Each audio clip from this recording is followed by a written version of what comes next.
So ಮದುವೆ ಎಲ್ಲಿ ನಡೀತು ಮೇಡಮ್, ಹೇಗೆ ನಡೀತು, ಯಾರೆಲ್ಲ ಬಂದಿದ್ರು?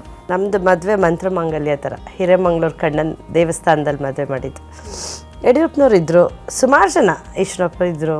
ಜಾಸ್ತಿ ಜನ ಕರೆದಿರಲಿಲ್ಲ. ನಾನು ಇನ್ವಿಟೇಷನ್ ಅಂತ ಮಾಡಿಸಿರಲಿಲ್ಲ. ಒಂದು ಟೈಪ್ ಹೊಡೆದಿದ್ದು ಒಂದು ಜೆರಾಕ್ಸ್ ಪತ್ರ, ಇಂಥ ದಿನ ಮದುವೆ ಆಗ್ತಾಯಿದ್ದೀನಿ, ನೀವು ಸ್ಥಳದಲ್ಲೇ ಆಶೀರ್ವದಿಸಿ ಅಂತ ಹೇಳಿದ್ದೆ.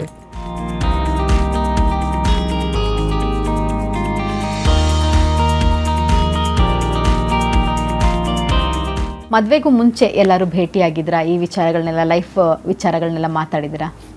ಭೇಟಿಯಾಗಿದ್ವಿ. ಎಲ್ಲಿ ಕರ್ಕೊಂಡೋಗಿದ್ರಿ ಸರ್?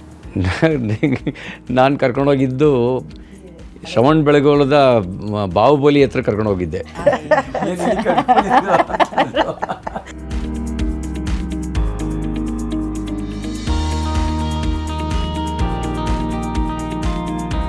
ಬಾಹುಬಲಿ ಭರತ ಚಕ್ರವರ್ತಿ ಅಣ್ಣನನ್ನು ಸೋಲಿಸಿದ ಮೇಲೆ ವೈರಾಗ್ಯ ಬಂತವನಿಗೆ, ನನಗೂ ಯಾವಾಗ ಬರುತ್ತೆ ಅಂತ ಗೊತ್ತಿಲ್ಲ. ಹಾಗಾಗಿ ಎಲ್ಲವೂ ಒಂದಿನ ಬಿಟ್ಟು ಹೋಗಬೇಕಾಗಿರೋದೆ ಅಂಥೇಳಿ ಅಲ್ಲಿ ಕರ್ಕೊಂಡೋಗಿದ್ದೆ.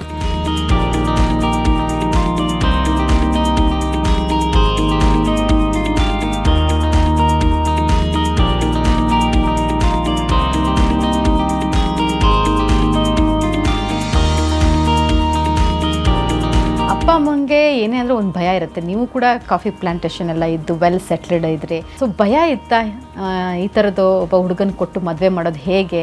ಅಲ್ಲ, ಅಪ್ಪ ಫಸ್ಟ್ ರಾಜಕೀಯನ ಅಂದಾಗ ಬೇಡ ಅಂತಂದಿದ್ರು, ಒಬ್ಬರು ರಾಜಕೀಯದಲ್ಲಿ ಇರ್ತಾರೆ ಅಂತ.